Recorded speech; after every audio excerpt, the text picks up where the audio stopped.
Hoy he titulado esta enseñanza Los esclavos más ricos del mundo. Los esclavos más ricos del mundo. Y es que el mundo nos vende la idea de lo que es el éxito. Y entonces la gente del común cree que el éxito es tener un auto nuevo, una casa, viajes inolvidables, ropa de marca. Y el mundo nos susurra que si no tenemos eso, estamos fallando. Si le preguntáramos a alguien del común qué es una persona exitosa, por lo general nos mostrarían a alguien con dinero. Porque para el mundo el dinero es el éxito. Pero eso es una mentira. El mundo le ha hecho creer incluso a los cristianos que la bendición de Dios se mide en plata.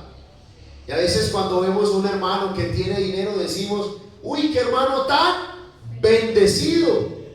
Pero la bendición de Dios no se mide en plata, ni se mide en un auto de lujo, ni en un apartamento, porque esas cosas aquí se quedan. Y el auto, por más lindo que sea, pasan los años y deja ser el auto de moda. Y la casa, por más linda que sea, pasan los años y se va agrietando, hay que ir arreglándola. Pero el Señor nos invita a hacer tesoros en el cielo. Yo le invito a que abra su Biblia en la primera carta a Timoteo, el capítulo 6, el versículo 7.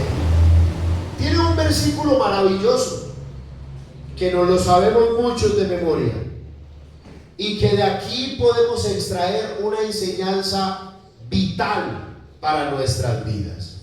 Amén. Ahí lo tenemos en las pantallas. Algunos lo están buscando en sus Biblias. Oiga, otros: ¿no trajiste el iPad hoy? Bueno, qué bendición. Vamos a leer este versículo todos juntos. Ahí sentaditos, leemos este versículo. ¿Cómo dice? Porque nada hemos traído a este mundo y sin duda nada podremos sacar. Ahí sentadito, incline su rostro, diga: amado Dios, habla mi vida, quiero escuchar tu voz. He venido para recibir lo que tienes para darme. Usa a mi pastor para que por medio de sus palabras mi corazón sea edificado. En tu nombre, Señor Jesús. Amén. Un versículo sencillo y que la gente del común lo conoce. Porque aunque no se lo sepan de memoria, la gente sabe que nacimos sin nada y que a la tumba no nos podremos llevar nada, absolutamente nada. Pero hay un engaño en el mientras tanto. Mientras nazco y me muero, ¿qué pasa en ese periodo de tiempo? Y la estafa del mundo es hacerle creer a las personas que mientras pasa ese tiempo, lo importante es la vanagloria. Lo importante mientras pasa ese tiempo es que construyan riquezas. Pero nada de lo que haga el hombre aquí en la tierra pasa a lo eterno. Podrás tener casas, carros, fincas, celulares, viajes, pero eso no se va a la eternidad. Por eso es importante entender el concepto bíblico de propiedad. Porque vivimos en una sociedad que constantemente nos enseña a decir: mi vida, mi tiempo, mi dinero, mis sueños, mis hijos, mi futuro. Usted nunca ha aconsejado a un joven, ¿y cómo le responde a uno un joven? Yo veré qué hago con mi vida. Y aunque esas expresiones parecen normales, le hacen creer al hombre que son dueños de algo. Pero la Biblia nos enseña que todo le pertenece a Dios. Todo. El Salmo 24, el versículo 1, ¿cómo dice? De Jehová es la tierra y su plenitud, el mundo. Todo le pertenece a Dios. Eso quiere decir que el dinero que hoy poseemos, ¿de quién es? Pero pastor, pero yo me lo sudé, pero es del Señor. Nuestra vida, ¿de quién es? Nuestro tiempo, ¿de quién es? Los talentos que desarrollamos o la experiencia que tenemos, ¿de quién son? Porque muchas veces el ser humano actúa como si fuera dueño de su vida. Pastor, yo con mi vida veré qué hago. Ya vas mal, porque no es nuestra vida. Nosotros le pertenecemos a Dios. Imagínense que el carro del pastor, por algún arte de magia, toma vida. Yo me voy a andar. Y yo le digo, no, señor. ¿Y por qué? Porque el dueño soy yo. No me puede ir hasta que yo no le diga, hasta que yo no lo prenda, hasta que yo no lo maneje. Pero muchas veces el ser humano quiere decidir sin consultar a Dios, vivir sin rendirle cuentas a nadie. Y muchas veces se usa esa frase: yo no tengo que rendirle cuentas de mi vida a nadie. Pero la Escritura me dice lo contrario. Todos tenemos que rendirle cuenta de nuestra vida a nuestro patrón, a nuestro dueño. Y el peligro de sentirnos dueños es que cuando una persona cree que algo le pertenece, entonces cree que todo es de él y que no necesita de Dios, y se vuelve egoísta. Por ejemplo, el que cree que el dinero es suyo, deja de honrar a Dios con él. El que cree que el tiempo es suyo, entonces sí le sobra tiempo ahí para Dios, porque él piensa que el tiempo es de él. El que cree que sus hijos son su propiedad, intenta controlarlos más que guiarlos. El que cree que la vida es suya, termina alejándose de la propiedad que él es de Dios. Es que somos propiedad de Dios. Porque el problema no es tener cosas. El problema es pensar que somos los dueños de todo. Pero el dueño de todo es el Señor. De Jehová es la tierra y su plenitud. O sea que la verdadera conversión no solamente es dejar pecados. La verdadera conversión es entregarle el derecho de la propiedad de nuestra vida al Señor. Eso es convertirnos. Convertirnos es volvernos a Dios. Convertirnos es decirle a Dios: mi tiempo es tuyo, mi familia es tuya, mis planes son tuyos, mi cuerpo es tuyo, mi ministerio es tuyo, mi vida te pertenece. Eso es lo que hace un verdadero cristiano. Porque el mundo admira a los hombres independientes. Siento que el hombre admira a la gente independiente. Y hoy se ha metido un pensamiento muy peligroso en algunas damas de la iglesia.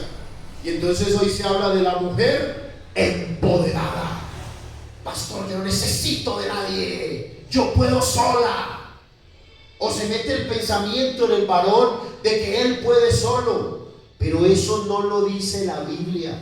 El valor de un cristiano no está en cuán independiente es, sino cuán dependiente es de la mano y de la dirección del Dios Todopoderoso. Y Job entendió ese principio. Jehová dio. Usted se lo sabe de memoria. Jehová dio, Jehová quitó. Sea el nombre de Jehová. Por eso cuando se le quitó todo, él dijo: no, es que eso es de Dios. Pero ¿cuántas veces no nos aferramos a las cosas porque creemos que son nuestras? Y cuando no están, Señor, ¿y dónde está lo mío? En esta reunión de pastores nos ponían un video de un tipo que yo no sé, él se dedica a ser pastor de una iglesia, pero realmente no es pastor, es un mentiroso. Y entonces le reclama a Dios: ¿y dónde están mis millones? Y la gente lo aplaude y van y le dejan plata. Pero qué triste hablar como si nosotros fuéramos dueños de algo. Hermano, ni nuestra vida nos pertenece. El día de mañana, mire, ni el futuro nos pertenece. ¿Quién sabe qué va a pasar el día de mañana?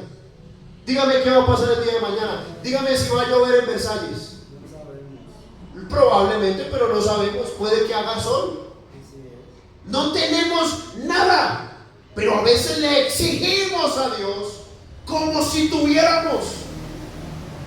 Pero, mi amada iglesia, debemos dejar de vivir para nosotros mismos y empezar a vivir entendiendo que somos propiedad de Dios. Todo lo que recibimos, ¿lo recibimos de qué? De su mano. De su mano. Si hoy tenemos salud, es gracias a Dios. Si hoy tenemos un trabajo, es gracias a Dios. Si pudimos comprar un auto, es gracias a Dios. Si nos tocó pasar una crisis económica, es gracias a Dios. Por eso el apóstol dice: alégrense cuando pasen por pruebas. Pero a nadie le gusta pasar por pruebas. A nadie le gusta pasar una mala época. Pero ¿sabe por qué podemos estar alegres? Porque le pertenecemos a Dios. Yo le pregunto, cuando usted tiene algo valioso, ¿cómo lo trata? ¿Cómo lo trata? Con delicadeza, con cuidado. ¿Qué más? Tú que tienes un iPhone 17 Pro más de 2 teras, ¿cómo lo tratas? Yo he visto a ella haciéndole así el celular a que quede brillantico, y lo trata con un cuidado, ¿cierto? Porque es algo que valioso. Y yo le voy a decir algo: usted y yo somos valiosos para nuestro Dios. Y si nosotros sabemos cuidar algo valioso, nuestro Dios sí que sabe cuidarnos, sí que sabe cuidarnos. Él tiene cuidado de nosotros. Pero debemos entender que somos mayordomos. La palabra mayordomo en el Nuevo Testamento proviene del término griego oikonomos, que significa literalmente administrador de una casa o el encargado de los bienes del patrón, de otro. Y muchas veces cuando hablamos de mayordomía en la iglesia, ¿uno a qué se va? A la plata. Ahí van a hablar de los diezmos, de los votos, pero la mayordomía no solamente es en lo económico.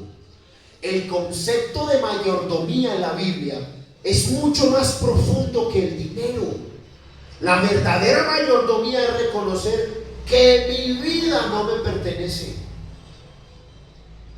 que mi tiempo no me pertenece, que mi familia no me pertenece, que mis talentos no me pertenecen, que aún mi cuerpo y mis fuerzas le pertenecen al Dios Todopoderoso. Todo le pertenece a Él.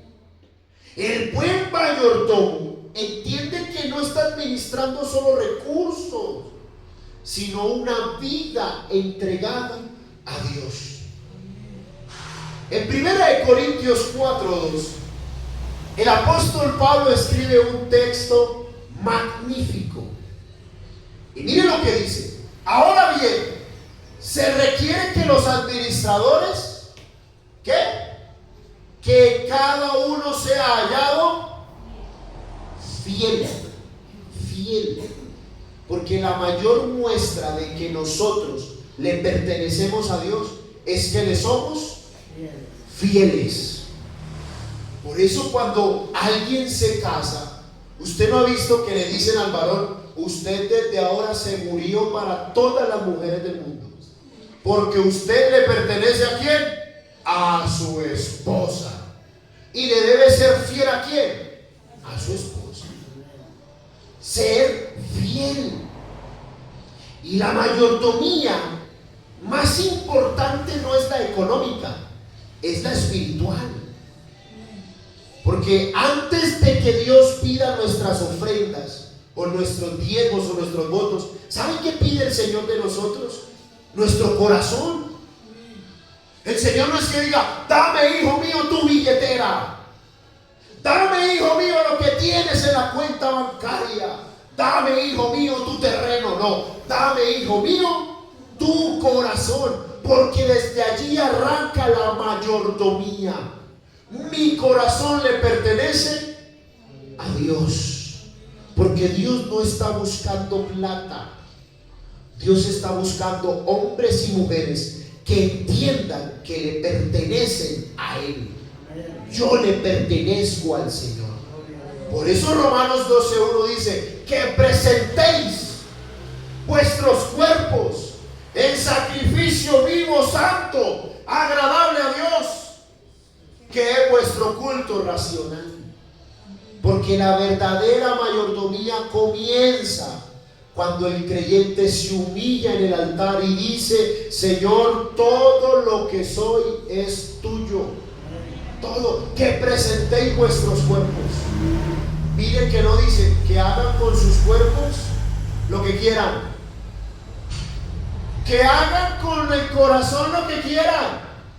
No, que presentéis vuestros cuerpos en sacrificio vivo, santo, agradable a Dios. Por eso la fidelidad está por encima de todo. Escúcheme esto: la fidelidad es, yo creo que puede ser la base, el principio, la coyuntura, lo más vital de cada cristiano, la fidelidad. Porque vivimos en una generación que admira mucho lo visible. Nos impresionamos fácilmente con el carisma de una persona, la elocuencia, la popularidad o la capacidad de mover emociones. Pero Dios no evalúa al hombre de la misma manera. Muchas veces calificamos la espiritualidad por lo que vemos de alguien, pero Dios mira el corazón. Samuel fue a ungir un rey y él los vio a todos con capacidades de ser rey, fuertes, entrenados en batalla. Pero cuando llegó David, quiero imaginarme que Samuel dijo: no puede ser este, no, este flacucho, este tipo es pastor de ovejas, este no conoce la guerra, es un niño. Pero ¿qué dice la Biblia? Porque Dios no ve lo que los hombres ven. Y a veces en público vemos algo, vemos a una persona y decimos: qué fidelidad. Pero el que califica nuestra fidelidad no es los hombres, es Dios. Primera de Corintios 4:2 dice, ahí estábamos: ahora bien se requiere que de los administradores cada uno sea hallado fiel. No dice que sean famosos, dice que sean fieles. No dice que sean talentosos, dice que sean fieles. No dice que sepan hablar, dice que sean fieles. Porque la fidelidad no se muestra en un púlpito, sino en la vida diaria. La verdadera mayordomía no se revela en una emoción, porque es fácil aparentar santidad 1 hora el jueves, 1 hora el sábado y 2 horas el domingo. Es fácil, pero es en lo secreto. Porque es fácil aparentar santidad, lo difícil es ser fiel cuando nadie nos está mirando.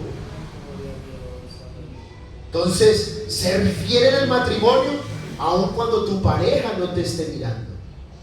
Ser fiel en los pensamientos, aun cuando el que está al lado ni uno puede leer los pensamientos. Ser fiel en tus conversaciones, ser fiel en el trabajo, ser fiel en la crisis, ser fiel cuando existe la oportunidad de pecar. Dios espera que seamos fieles, porque la fidelidad verdadera no es pública, es privada. De pronto ustedes me ven aquí y dicen: uy, qué pastor tan fiel. Pero habría que preguntarle a Dios si en lo secreto el pastor es fiel. Ustedes podrían ver a alguien llorar ante la presencia de Dios y decir: wow, qué fidelidad.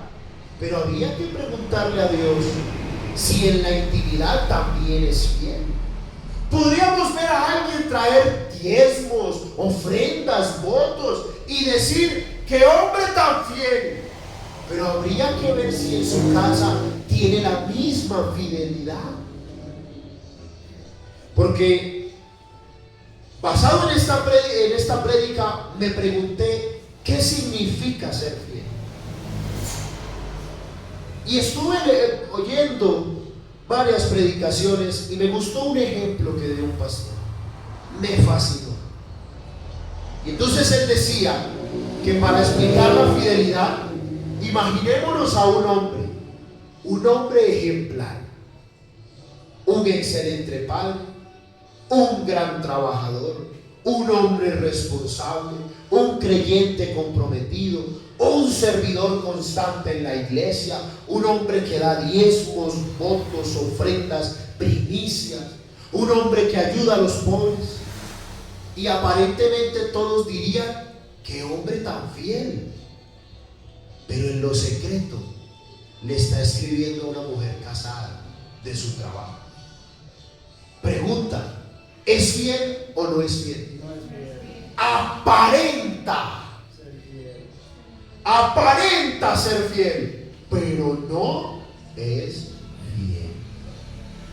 Porque la fidelidad bíblica no solamente consiste en cumplir responsabilidades visibles, también implica todas las áreas del corazón. Porque Dios busca corazones íntegros. La fidelidad, mire, la fidelidad no significa perfección absoluta, para nada, pero sí significa sinceridad, integridad y temor de Dios. Eso quiere decir fidelidad. La fidelidad es vivir entendiendo que aún lo oculto le pertenece al Señor. Pastor, es que nadie se da cuenta y Dios no se da cuenta. Uy, es que llevas años ocultando cosas y nadie te ha descubierto y crees que vas ganando, y a Dios lo pudiste engañar.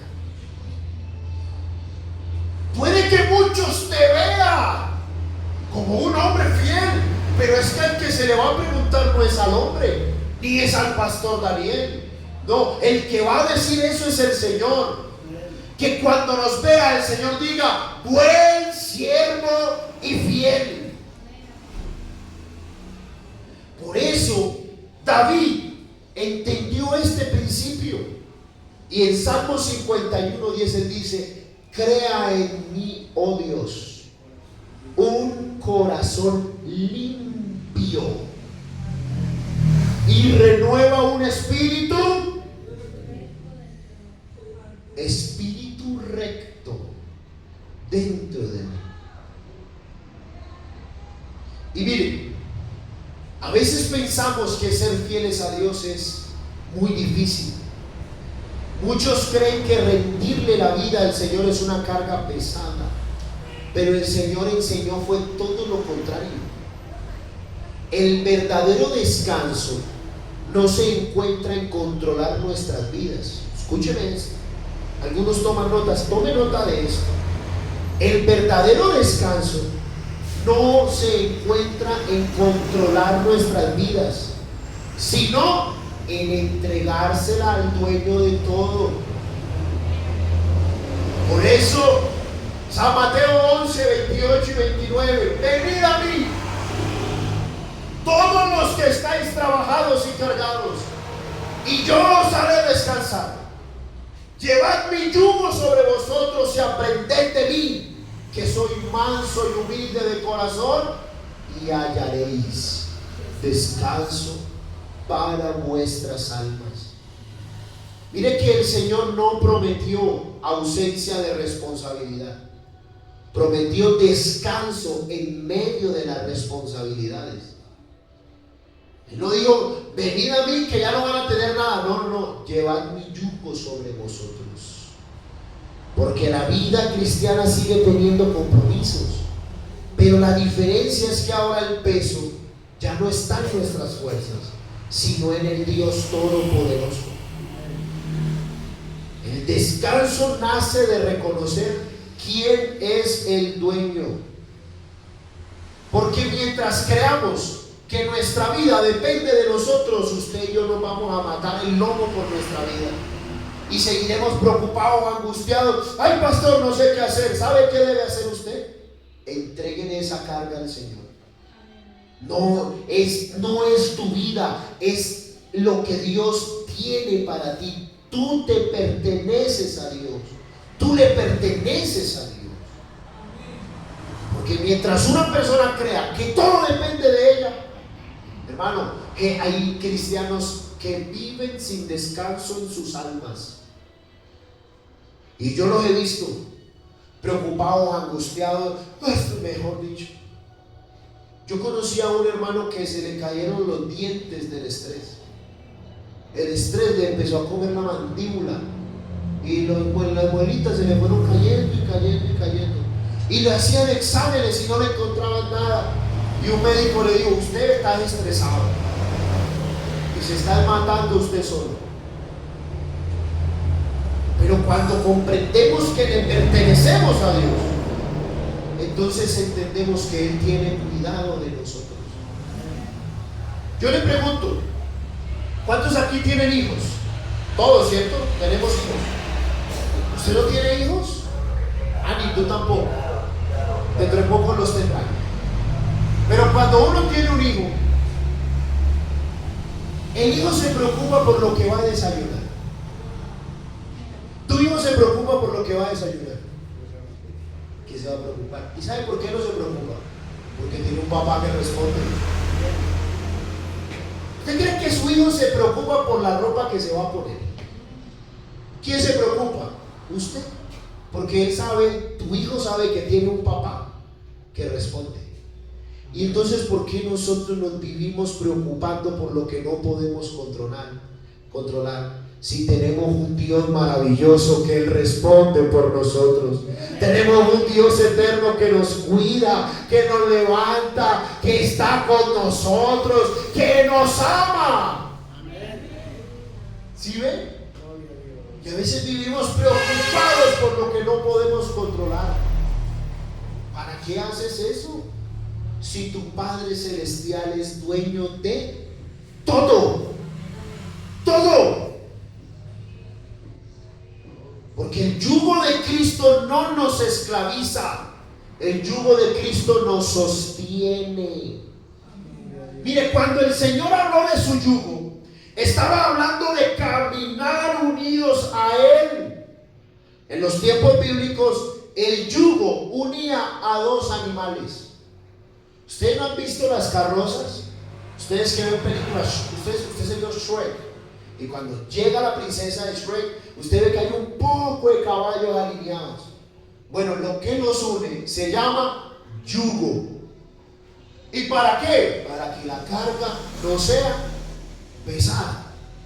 Porque imagínense una carroza con un solo caballito moviendo al pastor. El caballo le muere. No, el caballo no le da. Pero si tiene un yugo con otro caballo, pues es más fácil la carga. Pero ¿sabe qué es lo lindo? ¿Sabe qué es lo lindo, mi amada iglesia? Que usted y yo, no, hay cosas que no podemos resolver por nuestras fuerzas, pero está el Dios Todopoderoso al frente de nosotros. Él pelea, Él lleva la carga, Él nos da la victoria. Aplauda el nombre de Jesús, aleluya.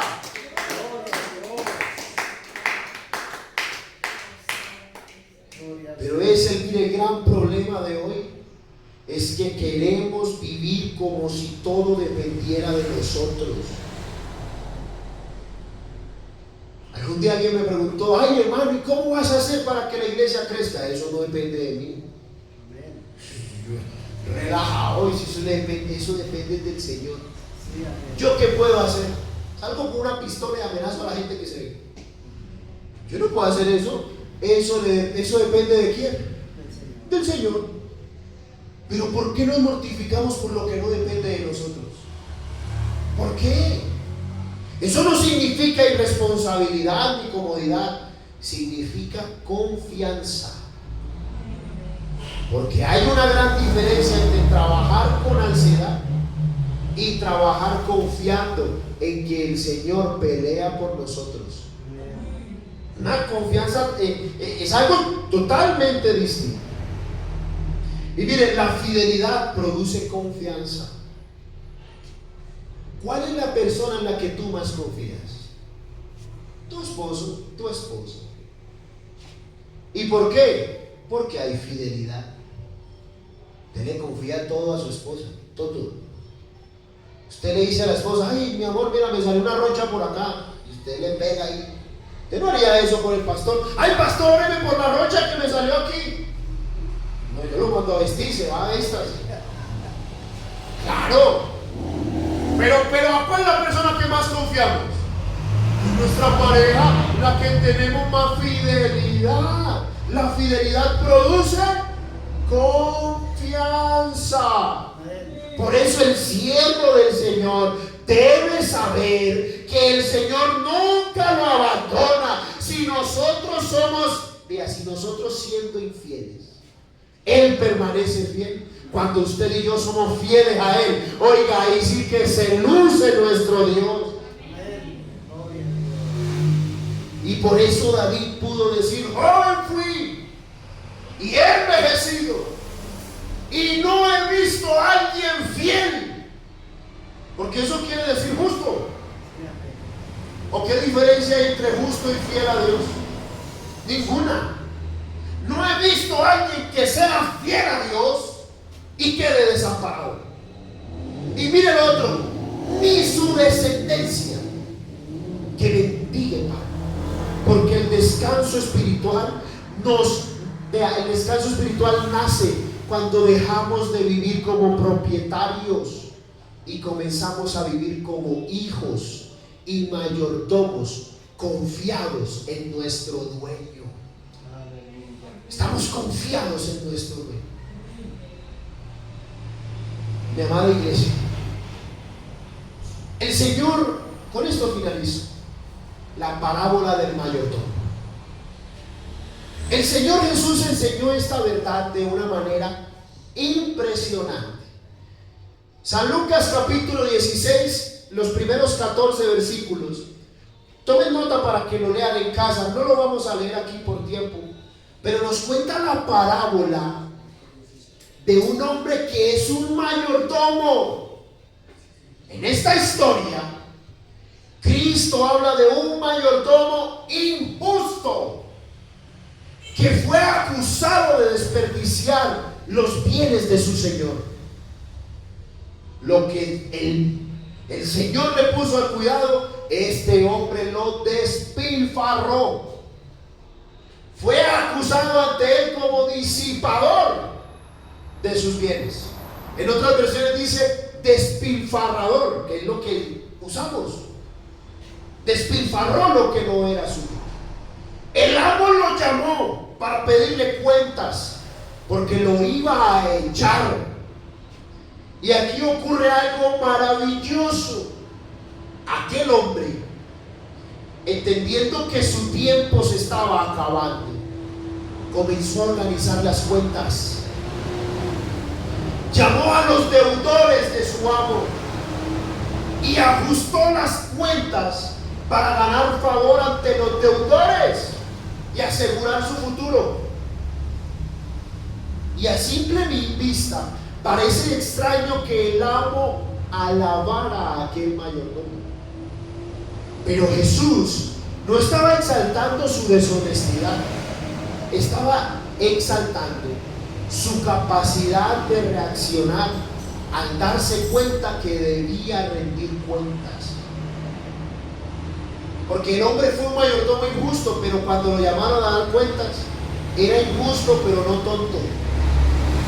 Empezó a ajustar las cuentas. Y el mayordomo entendió algo que muchos olvidamos. Este hombre hizo dos grandes cosas. La primera, entendió que tenía que rendir cuentas. Rendición de cuentas. Y cuando escuchó, da cuenta de tu mayordomía, él comprendió que no era dueño de nada. Todo lo que administraba le pertenecía a su Señor. Y esa es una verdad que muchas veces olvidamos como creyentes. Porque no es cuento, mi amada iglesia. Un día vamos a rendir cuentas. Y no ante el pastor, ante nuestro dueño. Te di la vida y la despilfarraste. Te di fuerzas y la despilfarraste. Te di oportunidades para que arreglaras tu cuenta conmigo y no hiciste caso. Pero le daremos cuenta a Dios de nuestra vida, de nuestro tiempo, de nuestra fidelidad, de nuestros pensamientos, de nuestro servicio, de todo. Romanos 14:12 dice: de manera que cada uno dará a Dios cuenta. Hermano, yo le digo, no hay nada que lo asuste a uno más que la rendición de cuentas. Cuando uno lo van a trasladar, los directivos le dicen: vamos a que usted nos rinda cuentas. Saque los libros. ¿Cuánta plata hay? ¿Cuánto entró? ¿Cuánto salió? ¿Cuántos creyentes hay? ¿Cuántos se apartaron? Y oiga, y uno le da miedo. Pero hay que rendir cuentas. Pero lo lindo, mi amada iglesia, mire, es que el verdadero mayordomo vive consciente de que su vida tiene peso eterno y que él debe darle cuentas a Dios. Y yo le pregunto, si hoy el Señor nos pidiera cuentas, ¿cómo salimos? A algunos compañeros les ha pasado en el pastorado. Tuve un compañero que los directivos le llegaron de sorpresa. Dijo: venga, revisemos los libros. Y él había sacado 2 millones de pesos para pagar un arreglo de un carro, porque después, con lo que iba a entrar del Alfolí, iba a reponer la plata. Porque él pensó que no le iban a pedir cuentas. Y cuando los directivos vieron: uy, mijo, ¿y esos 2 millones? No, pastor, es que yo lo usé para el carro. Y es que la plata de la iglesia es para el carro suyo. No, es que yo lo voy a pagar. No es que los pagues, es que esa plata no es para ti. ¿Por qué no esperaste a que te entraran los 2 millones en el Alfolí y arreglabas tu carro? Así que mi hijo, venga. Y hoy no está en el pastorado.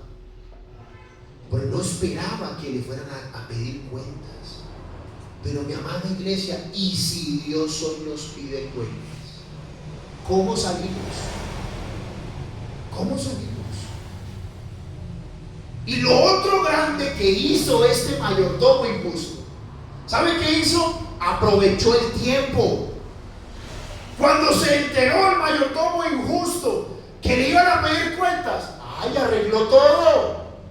Y hizo y arregló las cosas, aprovechó el tiempo. Por eso hoy Dios nos está llamando a eso, a organizar nuestras cuentas espirituales. Aún hay tiempo, aún hay perdón, aún hay restauración. Todavía hay tiempo para organizar nuestra vida ante los ojos del Señor. Aplauda el nombre de Jesús.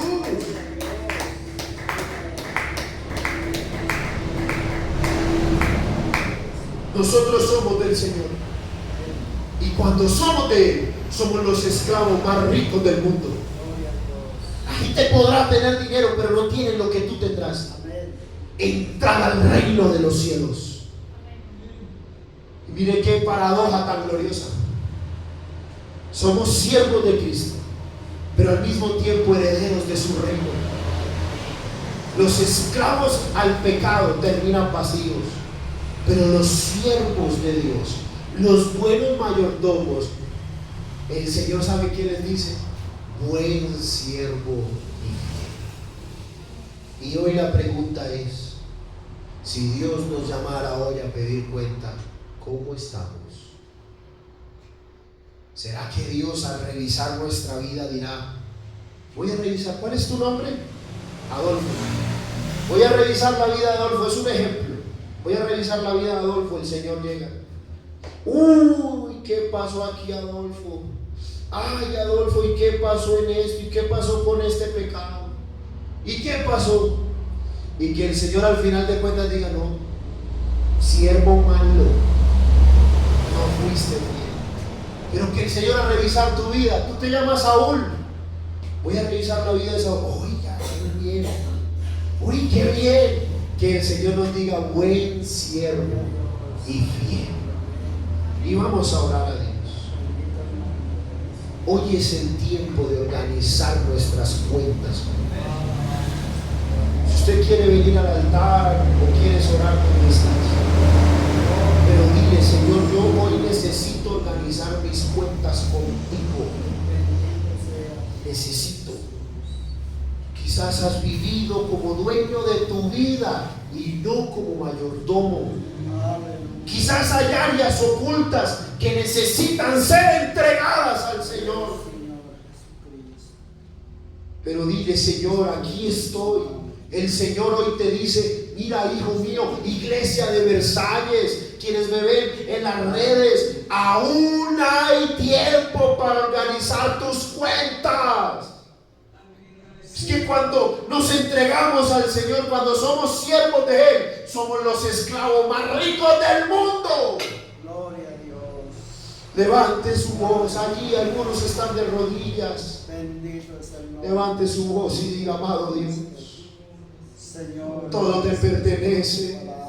Mi vida, mi tiempo, mi familia, mis pensamientos, mi corazón. Perdóname por las veces que he vivido como si fuera dueño de algo y no como un administrador.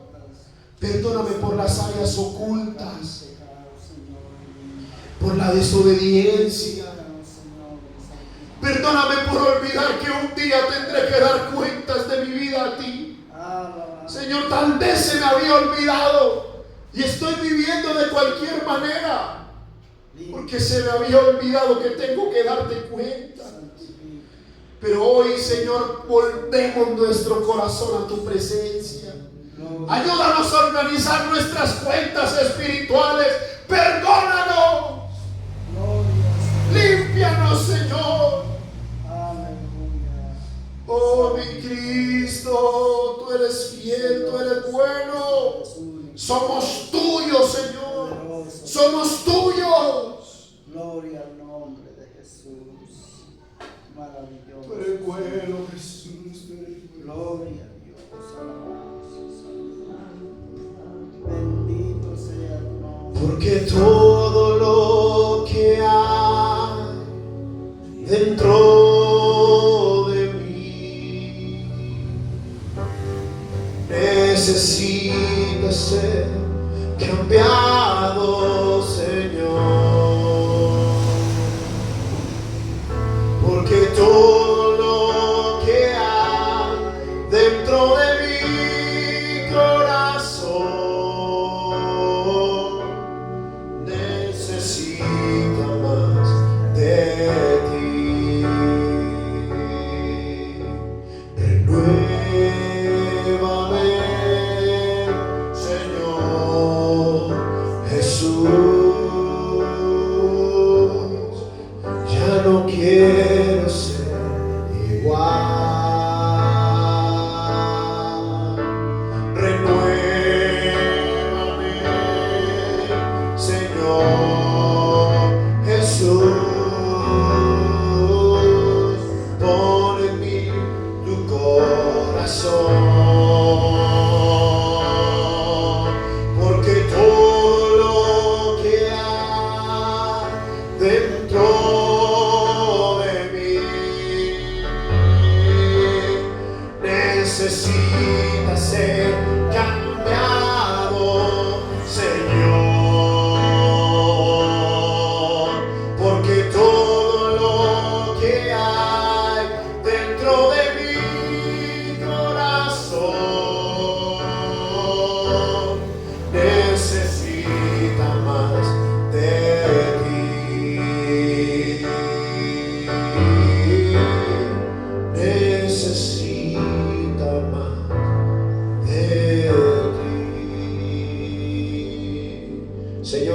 gracias por tu palabra. Gracias, amado. Señor, ayúdanos a estar en paz, a ajustar nuestras cuentas contigo. Señor, toma. Aún hay áreas que nos faltan, Señor, pero tú sabes que te amamos. Oh, Señor. Ayúdanos a vencer, mi Cristo. Ayúdanos a ser fieles para ti. Que cuando tú nos veas puedas decir: buen siervo y fiel. Aquí hay una iglesia que es tu hija, Señor, y somos buenos siervos y fieles. Llévanos con bien a nuestro hogar, Señor, y permítenos estar aquí el sábado, el domingo, para exaltar tu nombre. En el admirable nombre de Jesús oramos. Amén. Mi amada iglesia, que el Señor Jesucristo les bendiga.